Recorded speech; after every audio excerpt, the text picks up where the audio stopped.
대통령이 주한미군 사드터에 대한 적정한 환경 영향 평가를 지시함에 따라 국방부가 이를 이행하는 데 착수했습니다. 이렇게 되면 사드의 완전 가동 시점이 내년으로 넘어가게 됐습니다. 문재인 대통령이 영호남 화합을 위해 가야사 연구와 복원을 국정과제에 포함시킬 것을 주문했습니다. 13년 동안 조명을 받지 못한 가야문화권 개발이 탄력을 받을 전망입니다. 오늘은 제62회 현충일입니다. 6.25 전쟁에 같이 참전해 무공 훈장까지 함께 받은 80대 노부부로부터 나라 사랑의 의미를 되새겨봤습니다. 1년 앞으로 다가온 지방선거를 점검해보는 순서. 오늘은 재선에 도전하는 권영진 시장을 비롯해 중량감 있는 여야 후보들로 주목받고 있는 대구시장 선거를 짚어봤습니다. 시청자 여러분 안녕하십니까? 대구 경북 소식 전해드립니다. 정권이 바뀐 뒤 국정 운영 방향이 여러 면에서 변화를 보이고 있는데 사드 배치도 새로운 국면을 맞았습니다. 문재인 대통령이 사드 배치터에 적정한 환경 영향 평가를 하라고 국방부에 지시했습니다.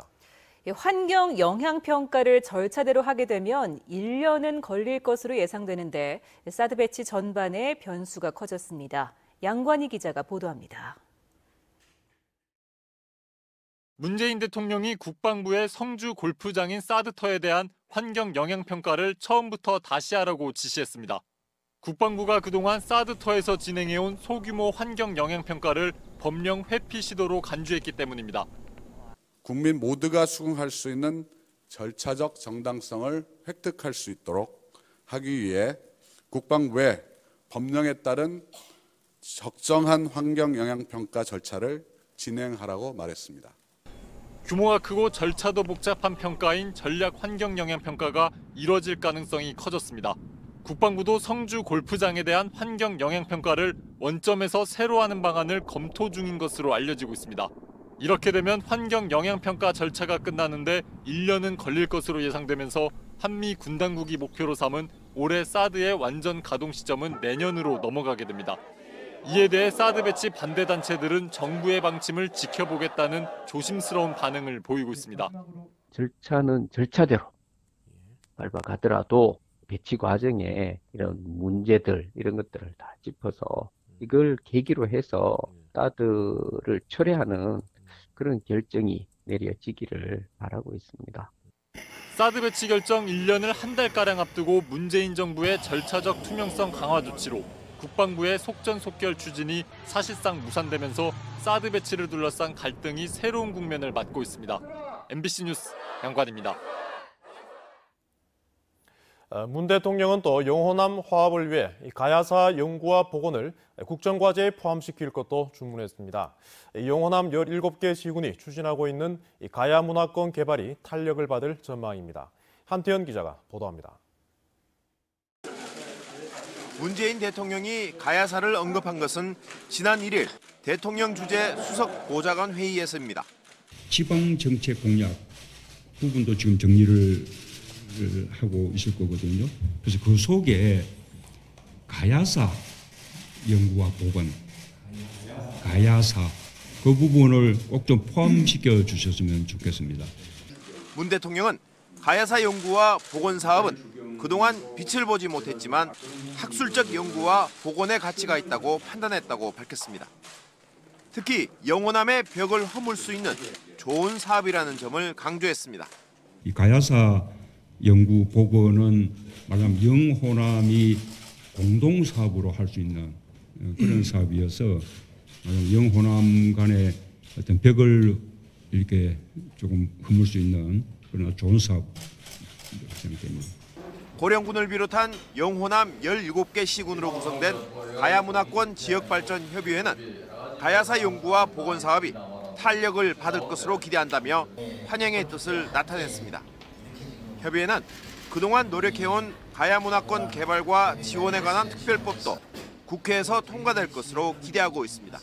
정부 당국에 좀 관심이 조금 멀어졌던 부분이 대통령께서 이렇게 관심을 가져줌으로써 정부 부처나 또 정치권에서 또 이렇게 나서서 앞으로 이 법이 통과되고 가야문화권을 하나로 연결할 천리길 가야문화 17경 사업과 가야고분군 세계문화유산 등재 추진, 일본 내 문화재 되찾기 사업 등도 속도를 낼 전망입니다.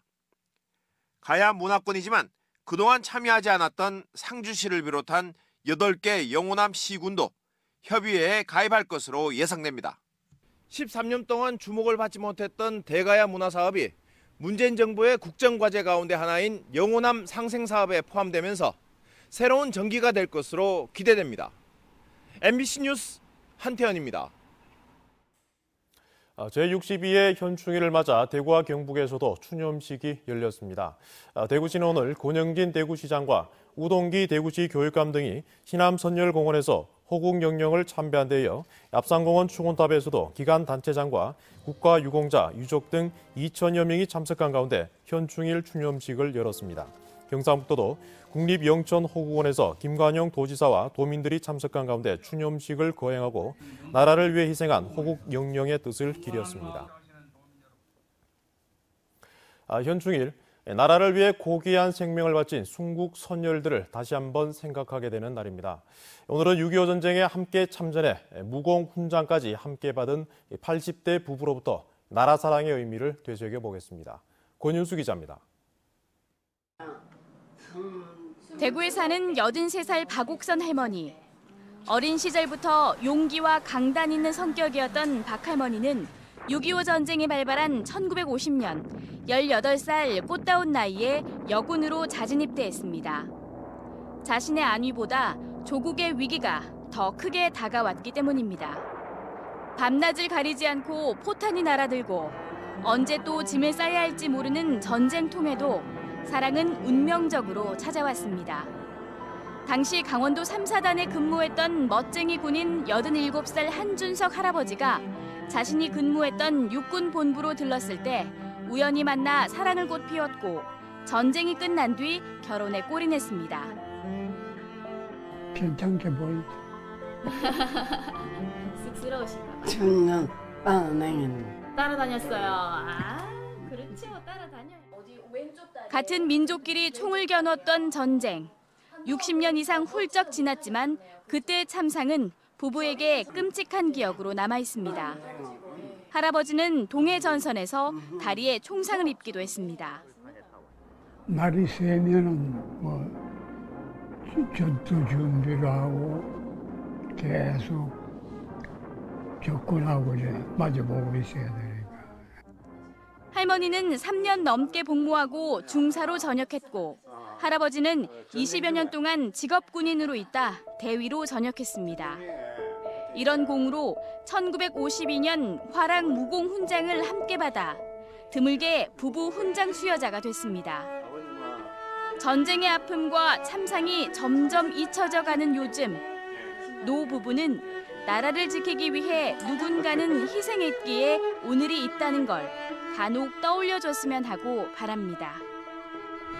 앞으로 통일이 돼야 돼. 통일이 없어져요. 화목하게 잘 살아. MBC 뉴스 권윤수입니다.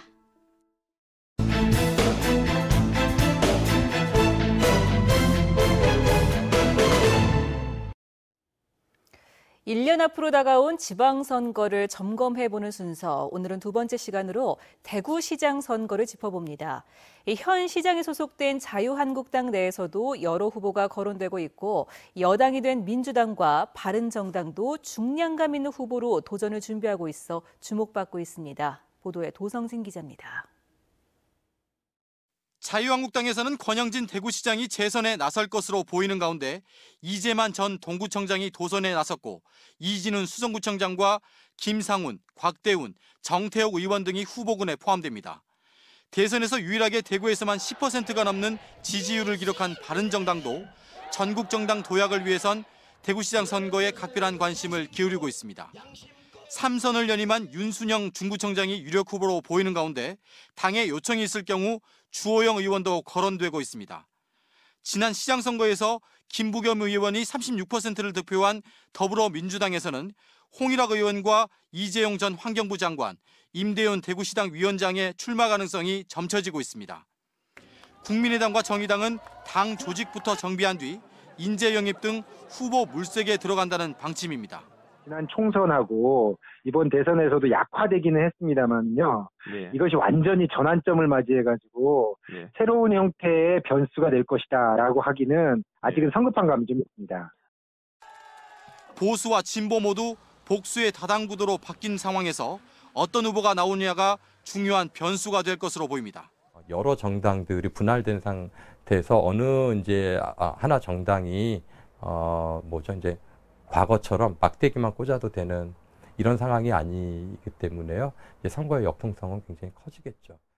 총선과 대선을 거치며 지역구도가 서서히 약화되고 있는 가운데 한국당의 조직표와 바른정당의 신보수론, 여기에 민주당의 여당 프리미엄이 어떻게 작용하느냐에 따라 대구시장 선거 판도가 달라질 전망입니다.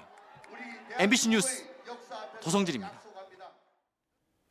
대구의 대표적인 명산 중 하나인 달성군 비슬산 일대가 대구 최초의 관광지로 지정 고시됐습니다.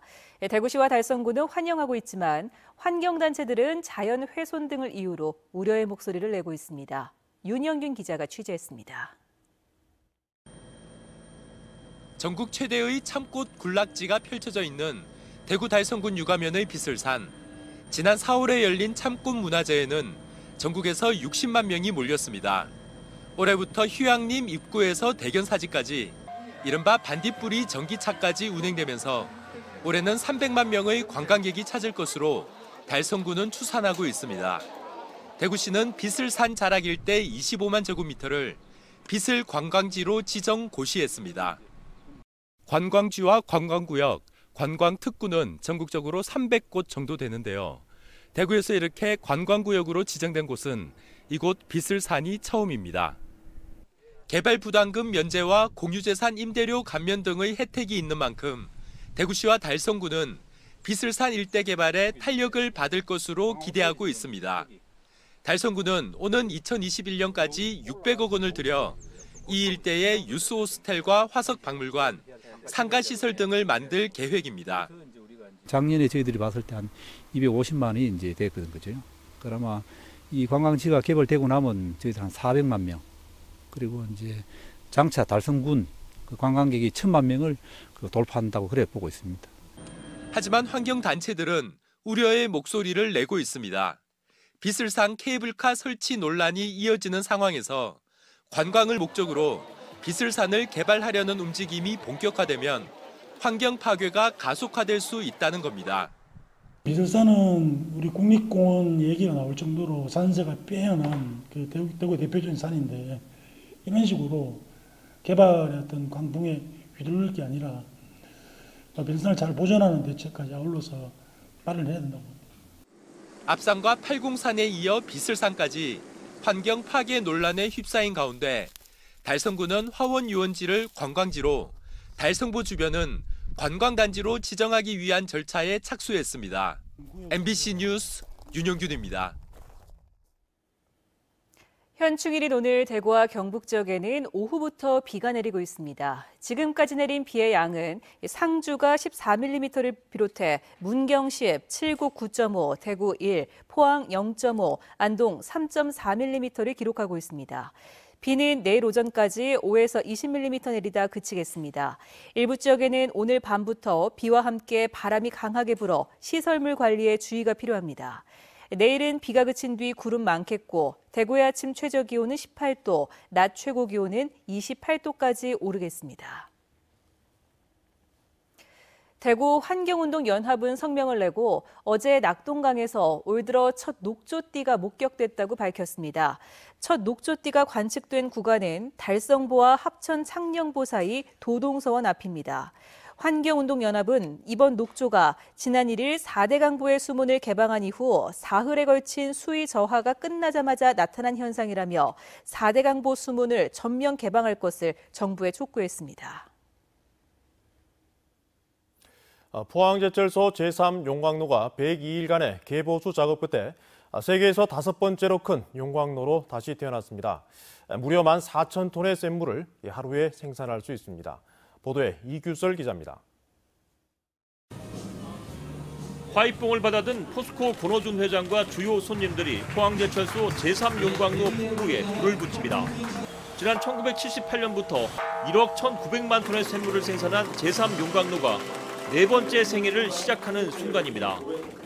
개보수 공사를 통해 제3구로는 4,350세제곱미터에서 5,600세제곱미터로 커졌습니다. 세계 5번째 규모로 하루 14,000톤의 샘물을 생산할 수 있습니다. 초대형 고로 5기를 가동, 포항제철소는 명실상부한 세계 최고의 철강 기업으로서 위상을 확고히 하게 되었습니다. 포항제철소 제3구로에는 고로 수명을 예측하고 내부 상태를 자동 제어하는 최신 기술이 적용됐습니다. 연구소와 ICT의 AI와 빅데이터 기술이 융합되어 가지고 스마트화 고로의 기본 인프라를 구축하였다는 데 큰 의미가 있다고 봅니다. 파입식에 사용된 성화는 포항제철소 내 설비종합중공기념탑에서 포항제철소장이 직접 체화했으며 직원들이 봉송단을 꾸려 정성껏 옮겼습니다. 지난 2월부터 진행된 제3구로 개보수 공사에는 3,700억 원의 사업비와 연인원 16만 3천 명의 근로자가 투입됐습니다. MBC 뉴스 이규설입니다. 어제 저녁 대구 검단동에서 발생한 공장 건물 화재 잔불 진화 작업이 20시간 넘게 이어지고 있습니다. 대구 소방안전본부는 큰 불은 2시간 만에 잡았지만 공장 전체가 패널 구조로 돼 있어 패널 사이에 남아있는 잔불을 정리하는 데 시간이 오래 걸린다고 밝혔습니다. 경찰은 잔불 정리가 되는 내일쯤 국립과학수사연구원과 함께 합동 화재 감식에 나설 계획입니다. 어제 저녁 8시쯤 대구시 검단동에 있는 사출 금형공장을 비롯해 8개 업체가 입주한 2,900여 제곱미터 규모의 건물에서 불이 나 소방서 추산 7억 2천만 원의 재산 피해가 났습니다. 대구 수성경찰서는 약 안 쓰고 아이 키우기, 이른바 아나키 인터넷 카페 운영자인 수성구의 모 한의원을 압수수색하는 등 수사에 나섰습니다. 경찰에 따르면 A 원장은 2013년부터 인터넷 카페를 운영하며 회원 6만여 명에게 숟가루와 소금물, 간장 등을 약 대신 쓰라고 권장한 혐의를 받고 있습니다. 경찰은 아동학대 여부와 의료법 위반 여부를 수사하고 있는데 인터넷 카페 회원들의 소재지에 따라 전국 각 지방경찰청별로도 수사가 진행되고 있습니다. 이달부터 가을까지 자전거 사고가 자주 발생하는 것으로 나타나 이용자의 각별한 주의가 필요합니다. 국민안전처는 2011년부터 2015년까지 5년간 통계를 분석한 결과 총 2만 8천여 건의 자전거 사고가 일어나 283명이 숨졌다고 밝혔습니다. 특히 6월에 사고가 연중 12.1%로 가장 많이 발생한 뒤 가을까지 사고가 잦다고 밝혔습니다. 국민안전처는 자전거 이용자에게 보호장구와 헬멧을 반드시 착용하는 등 안전수칙을 지켜달라고 부탁했습니다. 올 시즌 은퇴를 선언한 이승엽 선수가 2017 KBO 올스타전에 뽑힐지에 관심이 모아지고 있습니다. 각 구단별로 12개 포지션에 후보를 배출한 가운데 2017 KBO 리그 올스타는 어제부터 시작돼 이달 30일까지 이어지는 올스타 팬 투표와 선수단 투표를 통해 결정됩니다. 삼성의 지명타자 부문 후보인 이승엽 선수는 통산 11번째 올스타 선발에 도전하는데 2017 KBO 올스타전은 다음 달 15일 대구 삼성 라이온즈 파크에서 펼쳐집니다. 프로야구 삼성 라이온즈가 지난주 홈에서 4승 2패로 상승세를 보인 가운데 이번 주는 원정 6연전을 펼칩니다. 삼성은 지난주 화요일부터 롯데와의 주중 3연전에서 선발과 타선의 조화로 2승 1패를 거뒀고 선두 기아와의 맞대결에서도 젊은 선수들의 활약으로 2승을 먼저 거두며 올 시즌 첫 4연승을 기록해 시즌 초반 부진에서 탈출한 모습을 보였습니다. 시즌 성적 18승 2무 35패를 기록 중인 삼성은 이번 주 잠실에서 두산과의 맞대결에 이어 주말에는 4게임 차 9위 한화를 상대로 한 탈꼴찌에 도전합니다. 지난달 일찍 찾아온 불볕더위에 전국적으로 에어컨 판매가 급증했지만 대구는 에어컨보다 선풍기가 더 많이 팔린 것으로 나타났습니다. 한 대형 유통업체에 따르면 대구 지역 7개 점포에서 지난 5월 에어컨 매출은 지난해보다 9.8% 올라 전국 평균 59.3%보다 크게 낮았지만 선풍기 매출은 43.6% 늘었고 전국 평균 매출보다 2배 높았습니다.